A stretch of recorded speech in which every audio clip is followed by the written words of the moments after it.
हम देख रहे हैं कि दिल्ली में पोल्यूशन इतना ज़्यादा है कि सबकी ज़िंदगी पर असर पड़ रहा है। बट द गवर्नमेंट या फिर दिल्ली सरकार जो अथॉरिटीज़ हैं, वो इसको बहुत ही लाइटली ले रही हैं। ये कितना बड़ा खतरा है और लोग इसे क्यों नहीं समझ रहे देखिए, हैं? हमें समझना बहुत आवश्यक है, जो कि कल सुप्रीम कोर्ट में भी इसके बारे में चर्चा हुई कि हम बड़े-बड़े टेररिस्ट अटैक और कोविड बाकी चीज़ों के ऊपर रिस्पॉन्ड करते हैं और अच्छी बात है कि हम रिस्पॉन्ड करते हैं, लेकिन उससे ज़्यादा लोग जो है वो ग्रसित हैं वायु प्रदूषण के कारण। अगर आप लैंडसेट की रिपोर्ट देखें तो भारतवर्ष में लगभग 15 लाख लोग हर वर्ष वायु प्रदूषण से मरते हैं। अगर आप बाकी डॉक्टर्स की रिपोर्ट देखें तो हर तीसरे बच्चे को दिल्ली एनसीआर में अस्थमा है।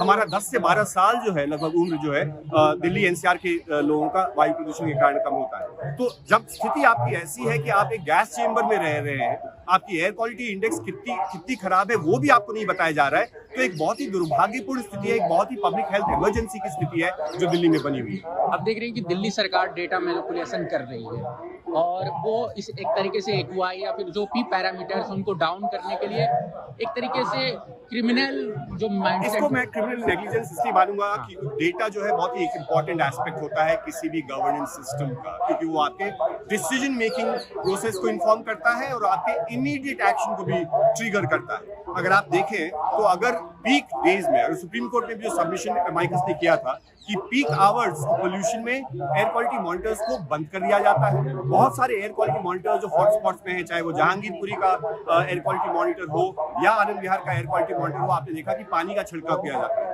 तो ओवरऑल आप परसेप्शन मैनेज कर रहे हैं रादर देन पोल्यूशन, और जो कि एक बहुत ही भयावह है, क्योंकि अंत में आप लोगों को कहते हैं कि इतना प्रदूषण नहीं है, आपको मास्क पहनने की आवश्यकता नहीं है, आपको अपना देखभाल करने की जरूरत नहीं है, लेकिन लोग जो है वो 500-600 AQI में सांस ले रहे हैं। तो एक क्रिमिनल नेग्लिजेंस है when you are actually forcing people to do what they have to do.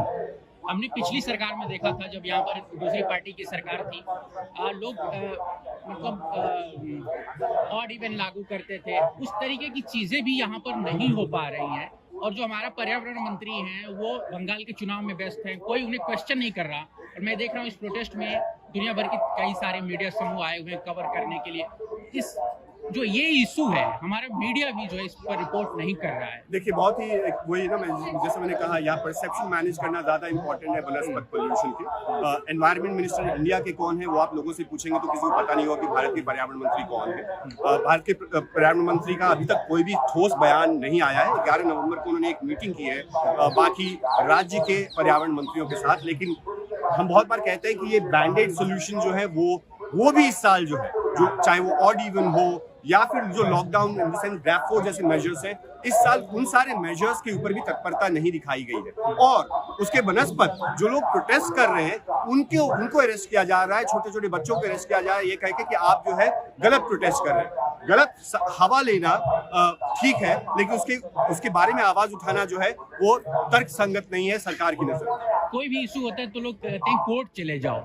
इस मामले में जो कोर्ट कार्रवाई आप सोशल मीडिया पे भी लगातार लिख रहे हैं, जो चीफ जस्टिस है जब उनसे सवाल किया जाता है वो जवाब नहीं देते। बहुत ही दुर्भाग्यपूर्ण है कि सुप्रीम कोर्ट के चीफ जस्टिस ऑफ इंडिया ने, जब पटाखों के बारे में चर्चा चल रही थी और वायु प्रदूषण के ऊपर वही सुनवाई कर रहे हैं, उन्हें PM 2.5 क्या है उसके बारे में भी उनको कोर्ट से जानना पड़ा।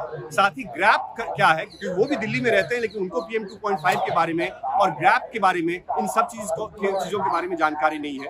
हो सकता है कि उनको जानकारी नहीं हो, उसके बारे में मैं पर्सनल कोई कमेंट नहीं करना चाहता हूँ, लेकिन अगर हमारी जो न्याय व्यवस्था है अगर वो भी हाथ खड़ी कर देगी, क्योंकि वही एक भरोसा इतने वर्षों से रहा है, क्योंकि गवर्नेंस के नाम पे एयर क्वालिटी, एयर कंट्रोल में कुछ भी नहीं हुआ है। और हम देख रहे हैं कि इस वर्ष सुप्रीम कोर्ट भी तत्परता से, प्रायोरिटी से, ईगरनेस से काम नहीं कर रही। एक बहुत बड़ा मिथ है ग्रीन क्रैकर्स को लेकर के, आप एनवायरमेंटलिस्ट हैं, इसको एक्सप्लेन करेंगे ये क्या, ये फ्रॉड है? फायर क्रैकर्स एक ऑक्सीमोरॉन है, एक झूठ है, क्योंकि green fire crackers supreme court के अपने एडमिशन के अनुसार भी 30% कम प्रदूषित करता है। इसका मतलब है कि 70% प्रदूषित करता है। दिल्ली में जो भी इस दिवाली में था उसने सबने देखा है कि असल में किसी को नहीं पता था कि ग्रीन फायर क्रैकर्स बज रहे हैं या कौन से फायर क्रैकर्स बज रहे हैं। एकदम निरंतर जो है पटाखे बजाए गए। साथ ही साथ जो समय रखा गया था पटाखों का, उसकी भी अब अवहेलना हुई। तो और फिर भी सुप्रीम कोर्ट ने, चीफ जस्टिस ने उसका संज्ञान नहीं लिया कि वो सारे वायलेशंस होने के बावजूद हम क्यों ग्रीन फायर क्रैकर्स को न्यू ईयर्स में भी क्यों अलाउ करेंगे। तो ये एक बहुत ही गंभीर बात है। अगर आप इस देश की जनता को समझा पाए कि ये कितना बड़ा मुद्दा है और कितना बड़ा मैंने ऑलरेडी कहा कि 15 लाख लोग हर वर्ष वायु प्रदूषण से मरते हैं। हर तीसरे बच्चे को यहाँ जो है एस्थमा है। यहाँ जो बच्चे पैदा होते हैं दिल्ली शहर में, दिल्ली एनसीआर में, उनके लंग का स्टंटेड ग्रोथ होता है। तो इससे बड़ा पब्लिक हेल्थ इमरजेंसी जो है वो भारतवर्ष में नहीं है। इतने लोग, जितने लोग वायु प्रदूषण से मरते हैं, और मैं सिर्फ मोर्टेलिटी की बात कर रहा हूँ, मैं मॉर्बिडिटी की बात भी नहीं कर रहा, in terms of impact on health, बुजुर्गों के ऊपर, गर्भवती महिलाओं के ऊपर और साधारण जनता के ऊपर इसका क्या असर होता है, उसके बारे में तो हम सोच भी नहीं रहे। हम सिर्फ अपने बच्चों के हवाले अगर बात करें तो बहुत ही एक डेंजरस सा एक प्रेसिडेंट है। हम एक पूरी की पूरी एक हैंडीकैप जनरेशन जो है दिल्ली के अंदर ला रहे हैं। Thank you so much.